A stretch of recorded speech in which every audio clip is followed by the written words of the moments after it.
तेरेखोल किल्ला, ज्याला तिराकोल किंवा तिराखोल या नावानेही ओळखले जाते, हा गोवा राज्याच्या उत्तर टोकावरील एक अत्यंत महत्त्वपूर्ण आणि धोरणात्मकदृष्ट्या महत्त्वाचा ऐतिहासिक दुर्ग आहे.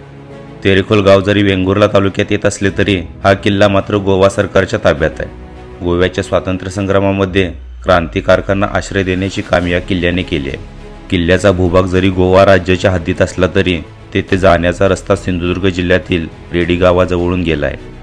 सावंतवाडीच्या भोसले राजांनी रचलेला पाया आणि पोर्तुगीजांनी दिलेले वास्तुकलेचे लेणे यामुळे हा किल्ला पर्यटकांसाठी आणि इतिहासप्रेमींसाठी एक पर्वणीच ठरतो.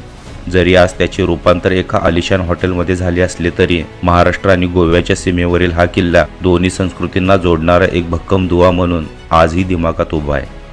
सन 1976 मध्ये या किल्ल्याचे हॉटेलमध्ये रूपांतर केले गेले, पण किल्ल्याचे मूळ स्वरूप तसेच ठेवले गेले. हॉटेलच्या परवानगीने आपण किल्ला पाहू शकतो. किल्ल्याच्या प्रवेशद्वाराजवळ गोवा मुक्ती संग्रामात लढलेल्या क्रांतिकारकांचे स्मारक आहे. गडाच्या दक्षिणमुखी दरवाजातून आत गेल्यानंतर समोरच एक जुना भला मोठा पेठारा ठेवण्यात आला आहे. किल्ल्यात प्रवेश करता समोरच सेंट अँथोनी चर्चची इमारत दिसते. हा किल्ला प्रामुख्याने जांभ्या दगडात बांधलेला आहे. या दगडाचे वैशिष्ट्य म्हणजे खाणीतून काढताना तो मऊ असतो, पण हवेच्या संपर्कात आल्यानंतर कालांतराने तो अतिशय कठीण होतो.